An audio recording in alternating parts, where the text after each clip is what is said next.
بسم اللہ الرحمن الرحیم۔ السلام علیکم سامعین، وہ سب جنہوں نے سوئچ آن بٹن آن کیا ہے اور ہمارے ساتھ کاشانہ بصیرت کے یوٹیوب چینل پہ تسلی سے اپنے سارے کاموں کو ختم کر کے آگے بیٹھے ہیں، ان سب کی خدمت میں سلام عرض کرتی ہوں۔ میں کون؟ میں سیمی زوار، ایک عام سا انسان کے جو بہت شوق ہے جس انسان کو کتابوں کے پڑھنے کا، اور کتابیں بھی کون سی، خصوصاً ائمہ اہل بیت علیہ السلام کے حوالے سے۔ اور ابھی جو آج کل ہم کتاب پڑھ رہے ہیں وہ ہے امام علی علیہ السلام ولادت سے شہادت تک، اور اس کے مؤلف کون ہیں؟ آیت اللہ سید محمد کاظم قزوینی۔ جو لوگ میرے ساتھ شروع سے پڑھ رہے ہیں وہ یقیناً یہ ساری تفصیلات جانتے ہیں، اور ہم اپنی پڑھائی کا آغاز کر رہے ہیں۔ یہ میں بتا دوں کہ پچھلی جو ہم نے جہاں پہ یہ لاسٹ ریکارڈنگ کی تھی، سب نے مل کے پڑھا تھا، وہ علی علیہ السلام اور علم، ہم اسی ٹاپک کے حوالے سے پڑھ رہے ہیں، جان رہے ہیں۔ ہم نے قرآنی آیات کا ترجمہ بھی پڑھا، اور اب ہم آگے کی طرف چل رہے ہیں، اور اس میں پیج 172 سے آغاز تو ہو رہا ہے، لیکن صرف 2 لائنیں ہیں۔ چلیے ہم یہاں سے شروع کرتے ہیں، جتنا ہم نے پہلے پڑھا تھا اس سے آگے۔ آج اہل مغرب اسکندریہ کی لائبریری کے جلائے جانے پر نوحہ کناں نظر آتے ہیں، اور وہ یہ کہتے ہیں کہ کاش حکام نے اسکندریہ کا کتب خانہ نہ جلایا ہوتا تو آج انسانیت بہت ترقی کر چکی ہوتی، لیکن وہ علوم کے موتی نظر آتش کیے گئے، اور ایسا کر کے حکام نے تمام انسانیت کو ناقابل تلافی نقصان پہنچایا۔ پیج 173 پہ آگے ہیں، لکھا ہے کتب خانے کے جلائے جانے کی ہم بھی شدید الفاظ میں مذمت کرتے ہیں، لیکن اس کے ساتھ یہ بھی کہتے ہیں کہ اسکندریہ کے کتب خانے کا جلایا جانا کسی المیہ سے کم نہیں ہے، لیکن اس سے بڑا المیہ یہ ہے کہ حضرت علی علیہ السلام جیسا کائنات کا عالم ترین فرد پورے 25 برس کی خاموشی اختیار کرے اور خانہ نشین ہونے پر مجبور ہو جائے۔ اسکندریہ میں تو صرف کتابیں ضائع ہوئی تھیں اور وہ خاموش تھیں، ان کے منہ میں زبان نہ تھی، جبکہ آپ علیہ السلام مجسم علم تھے اور منہ میں زبان بھی رکھتے تھے۔ اس امر پر شدید افسوس ہے کہ امت اسلامیہ جہالت کی تاریکیوں میں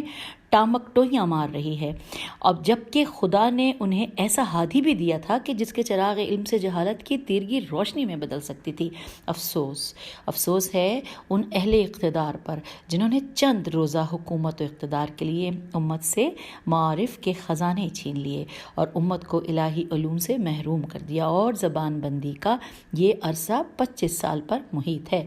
پھر جیسے ہی حالات سازگار ہوئے اور آپ علیہ السلام کو حکومت ملی تو آپ علیہ السلام نے پوری کوشش کی کہ امت اسلامیہ کے دامن کو علم و حکمت کے موتیوں سے بھر دیں، لیکن مخالفین نے آپ علیہ السلام کو اس کا موقع بھی نہ دیا، اور اندرونی جنگیں شروع کر دی گئی، اور آپ علیہ السلام کو اطمینان سے محروم کر دیا گیا، اور یوں نشاط علمی جنگی طاقت میں بدل دی گئی، اور ثقافتی ادارے خون ریز مارکا گاہوں میں بدل دیے گئے، جس کے برے نتائج سے آج تک امت اسلامیہ باہر نہیں نکل سکی۔ ان تمام تر سختیوں کے باوجود امیر المومنین علیہ السلام نے ثقافت و معرفت کے آسمان پر علم کی شمع کو روشن کیا۔ اس کے لیے نہج البلاغہ پر نظر ڈالیں۔ اس کتاب میں آپ علیہ السلام کے خطبات، مکتوبات اور کلمات حکمت کا 24واں حصہ ہے۔ یہ حصہ اس کتاب کی شکل میں محفوظ ہے۔ اس کے علاوہ آپ علیہ السلام کے خطبات ضائع ہوئے ہیں، ان کا تو کوئی حساب ہی نہیں ہے۔ تاریخ بیان کرتی ہے کہ ایک مرتبہ آپ علیہ السلام نے نماز فجر کے بعد خطبہ شروع کیا اور نماز ظہر تک خطبے میں مصروف رہے، یعنی آپ نے 6 گھنٹے کا خطبہ دیا، لیکن آج وہ علم کے موتی ہمیں کہیں دکھائی نہیں دیتے۔ ہم آ گئے ہیں پیج نمبر 174 پر،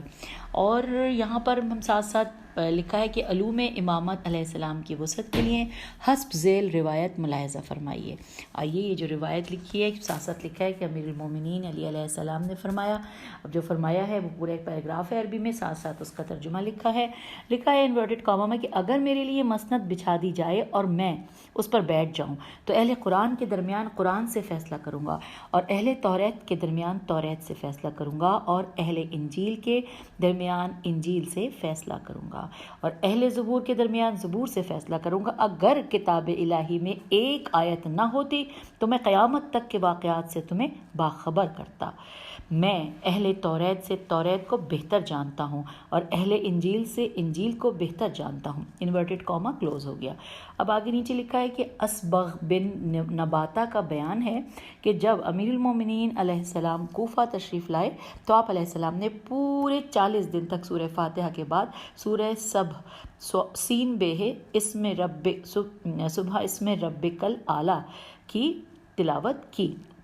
اچھا، اس کے بعد لکھا ہے کہ لوگوں نے کہنا شروع کر دیا تھا کہ علی علیہ السلام کو قرآن پر عبور حاصل نہیں ہے، ورنہ وہ اور صورتیں بھی پڑھتے۔ جب علی علیہ السلام نے یہ سنا تو آپ نے فرمایا، ہم آگے ہیں پیج 175 پہ، اور جو مولا نے فرمایا اس کا ترجمہ پڑھنے جا رہے ہیں انورٹڈ کاما۔ ان پر افسوس، میں قرآن کے ناسخ، منسوخ، محکم اور متشابہ کو جانتا ہوں اور قرآن کی فصل اور وصل سے واقف ہوں اور سے واقف ہوں اور تمام حروف کے معنی جانتا ہوں۔ خدا نے اپنے نبی پر جو بھی قرآن اتارا ہے، میں ہر آیت کے متعلق جانتا ہوں کہ وہ کس کے متعلق نازل ہوئی اور کس دن نازل ہوئی اور کس سرزمین پر نازل ہوئی۔ ان پر افسوس، میں تو وہ ہوں جس کے متعلق خود قرآن کہتا ہے انورٹڈ کاما کہ اسے یاد رکھنے کا والا کان یاد رکھے گا، انورٹڈ کاما کلوز۔ پھر لکھا ہے چنانچہ وہ، ابھی یہ مولا کی گفتگو چل رہی ہے، انورٹڈ کاما جو کلوز ہوا تھا کہ وہ جو مولا نے بیچ میں چھوٹی سی جو ہم بتایا گیا تھا کہ قرآن کیا کہتا ہے۔ اچھا جی، لکھا ہے چنانچہ وہ یاد رکھنے والا کان میں ہی ہوں۔ ہم رسول خدا صلی اللہ علیہ وآلہ وسلم کی خدمت میں بیٹھتے تھے، حضرت ہمیں وحی سے مطلع کرتے تھے، میں یاد کر لیتا تھا، اور باقی لوگوں کی یہ کیفیت تھی کہ جب وہ باہر آتے تو کہتے تھے کہ انورٹڈ کاما میں کہ آپ نے ابھی کیا کہا ہے، یعنی وہ بھول جاتے تھے۔ ابایا بن ربی کا بیان ہے کہ میں نے حضرت علی علیہ السلام کو یہ کہتے ہوئے سنا، آپ فرما رہے تھے۔ اچھا، اب ہم آگے ہیں پیج نمبر 176 پر۔ اب یہاں پہ لکھا ہے کہ مولا علی کیا فرما رہے تھے انورٹڈ کاما کہ مجھ سے سوال کرو قبل اس کے کہ تم مجھے نہ پاؤ۔ کیا تم اس سے نہیں پوچھو گے جس کے پاس اموات، آزمائشات اور انصاب کا علم ہے، انورٹڈ کاما کلوز، سوائے نشان تھا یہ۔ پھر لکھا ہے اسبغ بن نباتہ راوی ہیں کہ جب امیر المومنین علی علیہ السلام کی بیعت خلافت ہوئی تو آپ نے سر پر رسول خدا کا امامہ سجایا اور رسول خدا صلی اللہ علیہ وآلہ وسلم کی چادر لپیٹی اور منبر پر تشریف لائے اور اللہ تعالیٰ کی حمد و ثنا کی اور لوگوں کو نصیحتیں کی۔ پھر آپ علیہ السلام نے اپنی انگلیوں میں انگلیاں ڈال دیں اور اپنے ہاتھ ناف کے نیچے رکھ کر فرمایا کہ اے گروہ مرد، مجھ سے پوچھ لو قبل اس کے کہ تم مجھے نہ پاؤ۔ میرے پاس اولین و آخرین کا علم ہے۔ خدا کی قسم، اگر میرے لیے مسند بچھا دی جائے تو میں اہل توریت کے لیے توریت کے مطابق فیصلہ کروں گا، اہل انجیل کے لیے انجیل کے مطابق فیصلہ کروں گا، اور اہل زبور کے لیے زبور کے مطابق ہی فیصلہ کروں گا، اور اہل قرآن کے لیے قرآن کے مطابق فیصلہ کروں گا، اور صرف فیصلہ ہی نہیں کروں گا، ان میں سے ہر کتاب یہ اعلان کرے گی کہ خدایا علی علیہ السلام نے تیرے فیصلے کے مطابق فیصلہ کیا ہے۔ خدا کی قسم، میں تو قرآن کا دعویٰ کرنے والے ہر دعوے دار سے قرآن کو زیادہ جانتا ہوں اور اس کی تعویل کو سب سے بہتر جانتا ہوں، اور اگر قرآن میں ایک آیت یعنی یمحو اللہ ما یشاء ویثبت وعندہ ام الکتاب یہ نہ ہوتی تو میں قیامت تک کے حالات کی تمہیں خبر دے دیتا۔ پھر اگلے پیراگراف میں لکھا ہے کہ پھر آپ علیہ السلام نے ارشاد فرمایا کہ مجھ سے پوچھ لو قبل اس کے کہ تم مجھے نہ پاؤ۔ اس ذات کی قسم جس نے دانے کو شگافتہ کیا اور انسانی جان کو پیدا کیا، تم مجھ سے جس بھی آیت کے متعلق سوال کرو گے تو میں تمہیں اس کے وقت نزول کی خبر دوں گا اور یہ بھی بتاؤں گا کہ وہ کس مسئلے کے متعلق نازل ہوئی، اور میں تمہیں ناسخ و منسوخ، خاص و عام، محکم و متشابہ اور مکی و مدنی ہر آیت کے متعلق بتاؤں گا۔ اللہم صلی علی محمد وعلی محمد۔ آگے لکھا ہے کہ خدا کی قسم جتنے بھی قیامت تک گروہ آنے ہیں جنہوں نے گمراہی یا ہدایت کو پھیلایا ہے، میں ان گروہوں کے رہبروں اور ان کے محرکین اور ان کے پیروکاروں کے متعلق جانتا ہوں۔ انورٹڈ کاما کلوز ہو گیا یہاں پر۔ اب ہم آگے ہیں پیج نمبر نمبر 177 پہ لکھا ہے، ابن عباس رضی اللہ کہتے ہیں کہ حضرت علی علیہ السلام کو رسول خدا نے علم دیا تھا اور رسول خدا کو خدا نے علم دیا تھا، لہٰذا نبی صلی اللہ علیہ وآلہ وسلم کے علم کا سرچشمہ خدا کا علم ہے اور علی علیہ السلام کے علم کا سرچشمہ رسول خدا کا علم ہے، اور میرے علم کا سرچشمہ علی علیہ السلام کا علم ہے۔ میرے اور جملہ اصحاب محمد صلی اللہ علیہ وآلہ وسلم کے علم کی علی علیہ السلام کے علم سے وہی نسبت ہے جو ایک قطرے کی 7 سمندروں کے سامنے ہے۔ اگلی پیراگراف میں لکھا ہے کہ ابن عباس رضی اللہ بیان کرتے ہیں، ایک مرتبہ حضرت عمر رضی اللہ نے حضرت علی علیہ السلام سے کہا کہ اے ابو الحسن، جب بھی آپ علیہ السلام سے سوال کیا جاتا ہے تو آپ کسی غور و فکر کے بغیر فوراً جواب دے دیتے ہیں، آخر اس کی کیا وجہ ہے؟ تو حضرت علی علیہ السلام نے حضرت عمر سے کہا، اچھا یہ بتاؤ کہ تمہارے ہاتھ کی کتنی انگلیاں ہیں؟ حضرت عمر رضی اللہ نے فوراً کہا 5۔ حضرت علی علیہ السلام نے فرمایا کہ تم نے غور و فکر کیوں نہ کیا، فوراً جواب کیوں دے دیا؟ تو حضرت عمر رضی اللہ نے کہا، یہ بھلا اس میں سوچنے کی کیا بات ہے، یہ انگلیاں ہر وقت میرے سامنے موجود ہیں۔ تو مولا علی علیہ السلام نے فرمایا کہ جس طرح سے یہ انگلیاں تمہارے سامنے اور تمہیں ان کے متعلق سوچنا نہیں پڑتا، اسی طرح سے کائنات میرے سامنے ہے، لہٰذا مجھے بھی غور و فکر کی ضرورت ہی نہیں پڑتی۔ حضرت امام جعفر صادق علیہ السلام نے قاضی ابن ابی لیلہ سے فرمایا، عبد الرحمن تم فیصلہ کس بنیاد پر کرتے ہو؟ اس نے کہا، میں کتاب اللہ کے مطابق فیصلہ کرتا ہوں۔ تو امام علیہ السلام نے فرمایا، اگر مسئلہ کتاب اللہ میں موجود نہ ہو تو پھر؟ اس نے کہا کہ میں سنت رسول صلی اللہ علیہ وآلہ وسلم کے مطابق فیصلہ کرتا ہوں، اور اگر مسئلے کا حل سنت میں موجود نہ ہو تو صحابہ کے اجماع کے مطابق فیصلہ کرتا ہوں۔ تو امام جعفر صادق علیہ السلام نے فرمایا کہ اگر صحابہ کا آپس میں اختلاف ہو تو پھر کس صحابی کے قول پر عمل کرو گے؟ اب ہم آگے پیج 178 پہ لکھا ہے، اس نے کہا میں ایک صحابی کے قول کو چن لوں گا، باقی اقوال کو چھوڑ دوں گا۔ تو امام علیہ السلام نے فرمایا، یہ بتاؤ کہ اگر رسول خدا صلی اللہ علیہ وآلہ وسلم نے قیامت کے دن یہ کہہ دیا کہ پروردگار اس تک میرا فرمان پہنچا تھا لیکن اس نے میرے فرمان کی مخالفت کی تھی، تو پھر کیا جواب دو گے؟ تو قاضی ابن ابی لیلہ نے کہا کہ میں نے فرمان پیغمبر صلی اللہ علیہ وآلہ وسلم کی کیسے مخالفت کی؟ تو امام علیہ السلام نے فرمایا، تجھ تک رسول خدا کا یہ فرمان پہنچا تھا کہ اقضاکم علی، کہ تم میں بڑا قاضی علی ہے؟ تو ابن ابی لیلہ نے جواب دیا کہ جی ہاں، مجھ تک یہ حدیث پہنچی ہے۔ تو امام علیہ السلام نے فرمایا کہ جب تم قول علی علیہ السلام کے خلاف فیصلہ کرو گے تو کیا اس سے قول رسول صلی اللہ علیہ وآلہ وسلم کی مخالفت لازم نہ آئے گی؟ قاضی ابن ابی لیلہ کا چہرہ زرد ہو گیا اور وہ خاموش ہو گیا۔ اچھا، اب آگے لکھا ہے کہ اسبغ بن نباتہ اور ایک پوری جماعت کا بیان ہے کہ امیر المومنین علی علیہ السلام نے مہاجرین و انصار کے سامنے اپنے سینے کی طرف اشارہ کر کے فرمایا کہ یہ سینہ علم سے بھرا ہوا ہے، کاش کوئی اس کا طالب ہوتا، مجھ سے پوچھ لو قبل اس کے کہ مجھے نہ پاؤ، اس سینے میں شفاف علم ہے، یہ رسول خدا صلی اللہ علیہ وآلہ وسلم کے لعاب کا اثر ہے۔ الحمدللہ، یہ وہ علم ہے جو رسول خدا صلی اللہ علیہ وآلہ وسلم نے مجھے اس طرح سے دیا ہے جیسے پرندہ اپنے بچے کو دانہ منہ میں بھراتا ہے۔ مجھ سے پوچھ لو، میرے پاس اولین و آخرین کا علم ہے، خدا کی قسم اگر میرے لیے مسند بچھا دی جائے۔ تو اس کے بعد لکھا ہے نہج البلاغہ کے خطبے میں آپ نے فرمایا، اب یہاں پہ پیج 179 پہ ہم آ گئے ہیں اس خطبے کا ترجمہ پڑھنے کے لیے جو انہوں نے یہاں پہ جتنا شیئر کیا ہے۔ لکھا ہے انورٹڈ کاما میں کہ تم جو چاہو مجھ سے پوچھ لو، اس سے قبل کہ تم مجھے نہ پاؤ، اس ذات کی قسم جس کے قبضہ قدرت میں میری جان ہے، تم اس وقت سے لے کر قیامت تک کی درمیانی عرصے کی جو بھی بات مجھ سے پوچھو گے میں تمہیں بتاؤں گا، اور کسی ایسے گروہ کے متعلق دریافت کرو گے جس سے 100 کو ہدایت کی ہو اور 100 کو گمراہ کیا ہو، تو میں اس کے للکارنے والے، اسے آگے سے کھینچنے والے اور پیچھے سے دھکیلنے والے اور ان کی سواریوں کی منزل اور ان کے ساز و سامان سے لدے ہوئے پالانوں کے اترنے کی جگہ تک تمہیں بتا دوں گا، اور یہ بھی بتاؤں گا کہ ان میں کون قتل کیا جائے گا اور کون اپنی موت مرے گا۔ یہاں پہ انورٹڈ کاما کلوز ہو گیا۔ اب آگے لکھا ہے کہ سلمان بیان کرتے ہیں کہ آپ علیہ السلام نے فرمایا انورٹڈ کاما کہ میرے پاس علم المنایا، علم البلایا، علم الوسایا اور علم انصاب اور فیصلہ کرنے کا علم ہے۔ میں جانتا ہوں کہ اسلام پر پیدا ہونے والے کون ہیں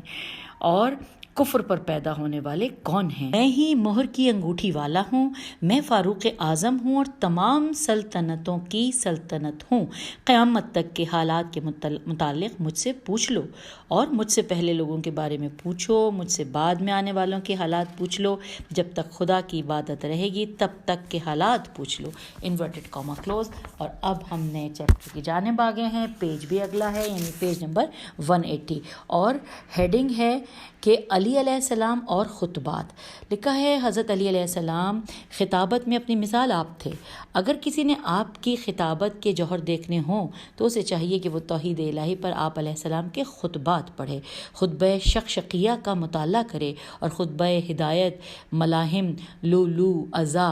قاسیہ، افتخار، اشباح، الدرت، الیتیمت، اقالیم، وسیلہ، تالوتیہ، قصبیہ اور سلمانیہ ناطقہ، وامسہ اور فاسفہ کا مطالعہ کرے، بلکہ پوری نہج البلاغہ کا مطالعہ کرے۔ اس کے علاوہ اسماعیل بن مہران کی جمع کردہ کتاب خطب امیر المومنین کا مطالعہ کرے۔ پھر لکھا ہے سید رضی رحمۃ اللہ نے کہا، رحمۃ اللہ نے کیا ہی خوب کہا تھا، انورٹڈ کاما، کہ امیر المومنین علی علیہ السلام فصاحت کا گھاٹ اور بلاغت کا منبع تھے، اور آپ علیہ السلام نے ہی فصاحت و بلاغت کو عروج بخشا تھا۔ آپ علیہ السلام نے ہی فصاحت و بلاغت کے قوانین مقرر کیے تھے۔ یہاں پر انورٹڈ کاما کلوز ہو گیا، جو سید رضی کے الفاظ ہم پڑھ رہے تھے۔ پھر آگے لکھا ہے کہ جاخت کتاب الفرا میں لکھتے ہیں، جیم الف جاہز ہے، ہاں جیم الف ہے زوئے، جاہز کتاب الفرا، فیرے الف لام فیرے اور گول ہے میں لکھتے ہیں کہ حضرت علی علیہ السلام کی فصاحت و بلاغت کے لیے ان کے اس مکتوب کا مطالعہ کریں کہ جو انہوں نے معاویہ کے نام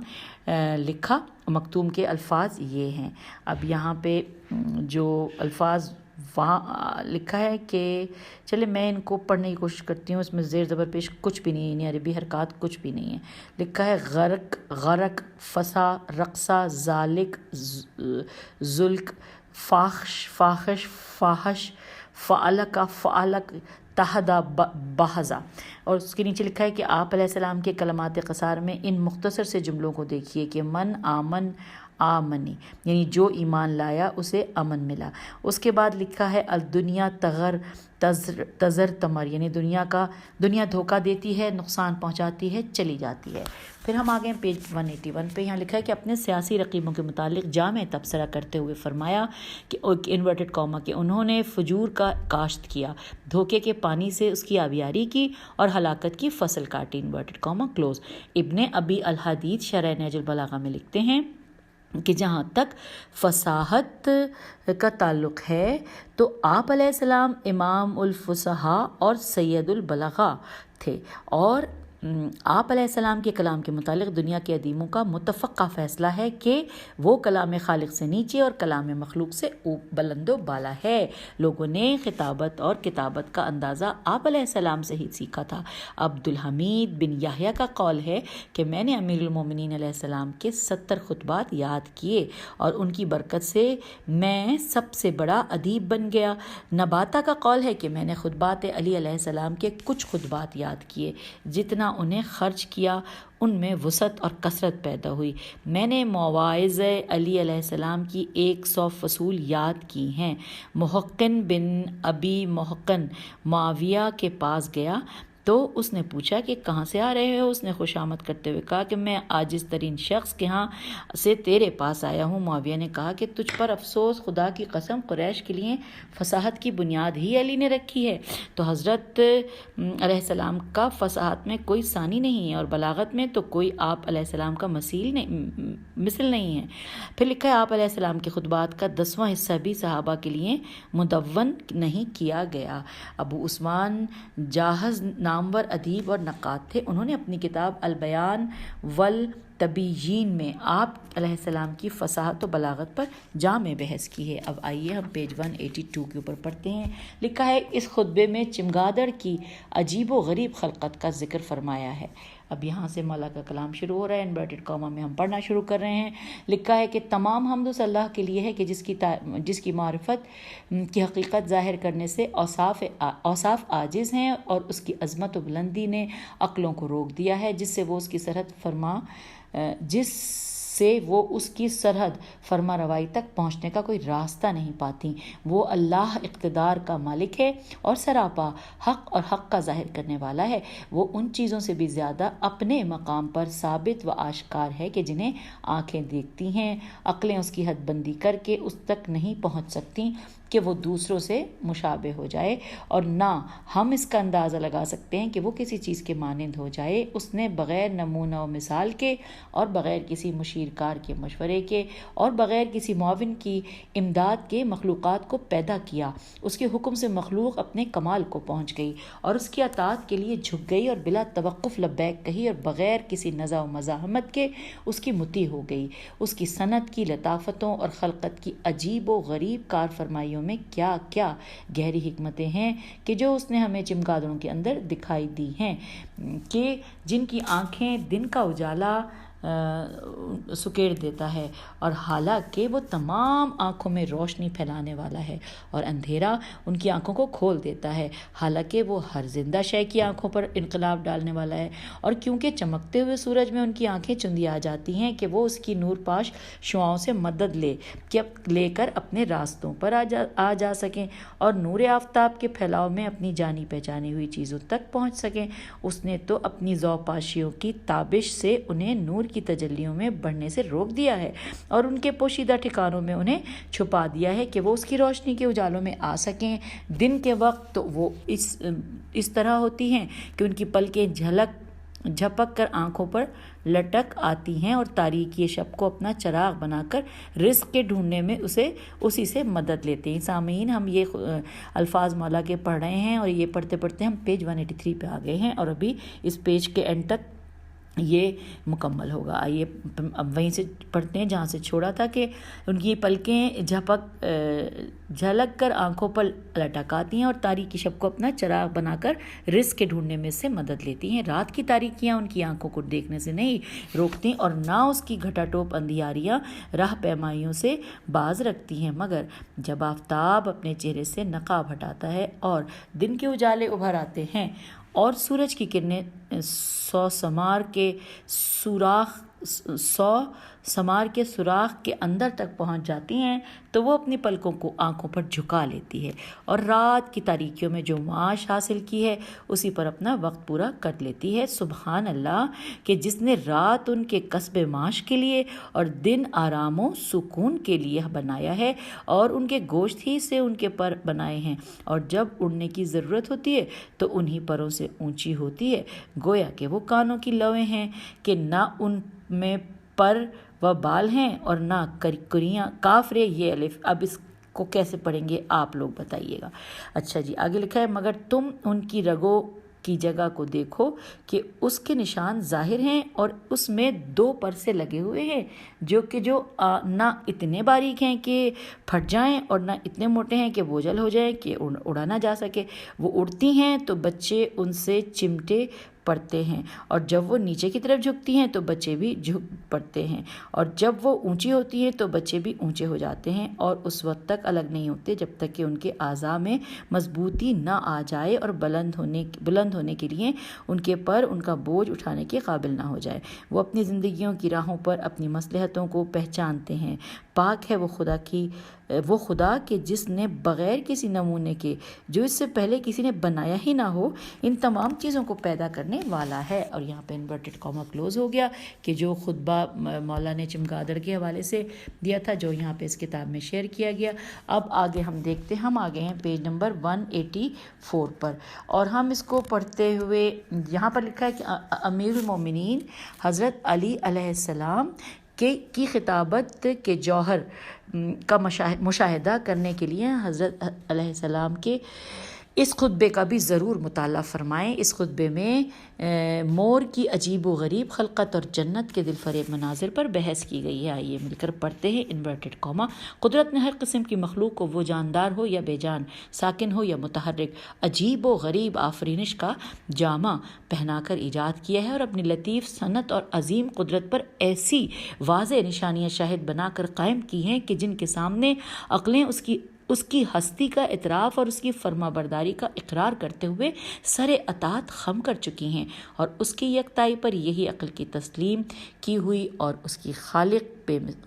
مثال ہونے پر مختلف شکل و صورت کے پرندوں کی آفرینش سے بھری ہوئی دلیلیں ہمارے کانوں میں گونج رہی ہیں۔ وہ پرندے جن کو اس نے زمین کے گڑھوں اور دروں کے شگافوں اور مضبوط پہاڑوں کی چوٹیوں پر بسایا ہے، جو مختلف طرح کے پر و بال اور جدا گانا شکل و صورت والے ہیں، جنہیں تسلط الہی کی باغ دوڑ میں گھمایا پھرایا جاتا ہے، اور جو کشادہ ہوا کی وسعتوں اور کھلی فضاؤں میں پروں کو پھڑ پھڑاتے ہیں۔ انہیں جب کہ یہ موجود نہ تھے، عجیب و غریب ظاہری صورتوں سے آراستہ کر کے پیدا کیا، اور گوشت و پوست میں ڈھکے ہوئے جوڑوں کے سروں سے اس کے جسموں کی ساخت قائم کی۔ ان میں سے بعض وہ ہیں جنہیں ان کے جسموں کے بوجھل ہونے کی وجہ سے فضا میں بلند ہو کر تیز پروازی سے روک دیا ہے، اور انہیں ایسا بنایا ہے کہ وہ زمین سے کچھ تھوڑے ہی اونچے ہو کر پرواز کر سکیں۔ اس نے اپنی لطیف قدرت اور باریک صنعت سے ان قسم قسم کے پرندوں کو مختلف رنگوں سے ترتیب دیا ہے، چنانچہ ان میں سے بعض ایسے ہیں جو ایک ہی رنگ کے سانچے میں ڈھلے ہوئے ہیں، اور یوں کہ جس رنگ کی ان میں آمیزش نہیں کی گئی ہے، اور بعض اس طرح رنگ میں ڈبوئے گئے ہیں کہ جس رنگ کا طوق انہیں پہنا دیا گیا وہ اسی رنگ سے نہیں ملتا جس سے خود رنگین ہیں۔ جی یہ لکھا ہے۔ ان سب پرندوں سے زائد عجیب الخلقت مور ہے کہ اللہ نے جس کے اعضاء کو موزونیت کے محکم ترین سانچے میں ڈھالا ہے اور اس کے رنگوں کو ایک حسین ترتیب سے مرتب کیا ہے۔ ہم پیج 185 پر پڑھ رہے ہیں۔ لکھا ہے یہ حسن و توازن ایسے پروں سے ہے کہ جس کی جڑوں کو ایک دوسرے سے جوڑ دیا ہے۔ جب وہ اپنی مادہ کی طرف بڑھتا ہے تو اپنی لپٹی ہوئی دم کو پھیلاتا ہے اور اسے اس طرح اونچا لے جاتا ہے کہ وہ اس کے سر پر سایہ فگن ہو کر پھیل جاتی ہیں، گویا وہ مقام دارین کی اس کشتی کا بادبان ہے جسے اس کا ملاح ادھر ادھر موڑ رہا ہے۔ وہ اس کے رنگوں پر اتراتا ہے اور اس کی جنبشوں کے ساتھ جھومنے لگتا ہے، اور مرغوں کی طرح جفتی جیم فے تے چھوٹیے کھاتا ہے، اور اپنی مادہ کو حاملہ کرنے کے لیے جوش و ہیجان میں بھرے ہوئے نروں کی طرح جوڑ کھاتا ہے۔ میں اس بیان کے لیے مشاہدے کو تمہارے سامنے پیش کرتا ہوں، اس شخص کی طرح نہیں کہتا کہ جو کسی کمزور سن کا حوالہ دے رہا ہو۔ گمان کرنے والوں کا یہ صرف وہم و گمان ہے کہ وہ اپنے گوشہ ہائے چشم کے بہائے ہوئے اس آنسو سے اپنی مادہ کو انڈوں پر لاتا ہے کہ جو اس کی پلکوں کے دونوں کناروں میں آ کر ٹھہر جاتا ہے، اور موڑنی اسے پیتی ہے، اور پھر وہ انڈے دینے لگتی ہے۔ اور اس پھوٹ کر نکلنے والے آنسو کے علاوہ یوں نر اس سے جفتی نہیں کھاتا۔ اگر ایسا ہو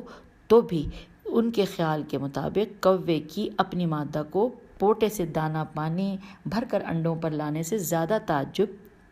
چیز نہیں ہے۔ تم اگر بغور دیکھو گے تو اس کے پروں کی درمیانی تیلیوں کو چاندی کی سلائیاں تصور کرو گے، اور ان کے جو عجیب و غریب ہالے بنے ہوئے ہیں اور سورج کی شعاؤں کے مانند جو پر و بال اگے ہوئے ہیں، انہیں زردی میں خالص سونا اور سبزی میں زمرد کے ٹکڑے خیال کرو گے۔ پیج 186 پہ آ گئے۔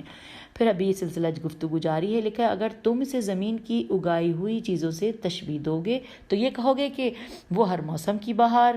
کے چنے ہوئے شگوفوں کا گلدستہ ہے، اور اگر کپڑوں سے تشبیہ دو گے تو وہ منقش ہلوں یا خوشنما یمنی چادروں کی مانند ہیں، اور اگر زیورات سے تشبیہ دو گے تو وہ رنگ برنگ کے ان نگینوں کی طرح ہیں جو مرصع بجواہر چاندی میں دائروں کی صورت میں پھیلا دیے گئے ہوں، اور اس طرح چلتا ہے جس طرح کوئی حشاش بشاش اور متکبر محو خرام ہوتا ہے۔ اچھا جی، لکھا ہے اور اپنی دم اور پرو بال کو غور سے دیکھتا ہے تو اپنے پیراہن کے حسن و جمال اور اپنے گول بند کی رنگوں کی وجہ سے قہقہا لگا کر ہنستا ہے، مگر جب اپنے پیروں پر نظر ڈالتا ہے تو اس طرح اونچی آواز سے روتا ہے کہ گویا اپنی فریاد کو ظاہر کر رہا ہے اور اپنے سچے درد دل کی گواہی دے رہا ہے، کیونکہ اس کے پیر خاکستری رنگ کے دوغلے مرغوں کے پیروں کی طرح باریک اور پتلے پتلے ہوتے ہیں، اور اس کی پنڈلی کے کنارے پر ایک باریک سا کانٹا نما ہوتا ہے، اور اس کی گردن پر عیال کی جگہ سبز رنگ کے منقش پروں کا گچھا وہتا ہے، اور گردن کا پھیلاؤ یوں معلوم ہوتا ہے جیسے سراہی کی گردن، اور اس کے گڑنے کی جگہ سے لے کر وہاں تک کا حصہ کہ جہاں اس کا پیٹ ہے یمنی وسمے کے رنگ کی طرح گہرا سبز ہے، یا اس ریشم کی طرح ہے جو صیقل کیے ہوئے آئینے پر پہنا دیا گیا ہو، گویا کہ وہ سیاہ رنگ کی اوڑھنی میں لپٹا ہوا ہے، لیکن اس کی آب و تاب کی فراوانی اور چمک دمک کی بہتات سے ایسا گمان ہوتا ہے کہ اس میں تر و تازہ سبزی کی الگ سے آمیزش کر دی گئی ہے، اور اس کے کانوں کے شگاف سے ملی ہوئی بابونا کے پھولوں کی جیسی ایک سفید چمکیلی لکیر ہوتی ہے جو قلم کی باریک نوک کی مانند ہے۔ ہم آگئے پیج نمبر 187 پر، اور یہ خطبہ سامعین ابھی کافی بڑا ہے، کم از کم یہ جو خطبہ جو ہم نے پڑھنا شروع کیا ہے مور کے بارے میں، یہ ابھی 1 2 3 اور 4 تقریباً 4 صفحات، 3 پر تو ہے ہی ہے، تو وہ ہم ظاہر ہے اس وقت تو پڑھ نہیں پائیں گے اتنی جلدی، ہم نے ٹرین تو نہیں دوڑانی نا، بس ہوائی جہاز تو نہیں چلانا کہ بس زوم، سمجھنا بھی تو ہے نا۔ تو چلیے جی، معافی چاہتی ہوں، کبھی کبھی میں مذاق کی کوئی بات کر لیتی ہوں، کیونکہ جب میں پڑھ رہی ہوتی ہوں تو اتنے مزے میں ہوتی ہوں، دل چاہتا ہے کہ بہت ساری باتیں کروں۔ اچھا جی، خدا حافظ، فی امان اللہ۔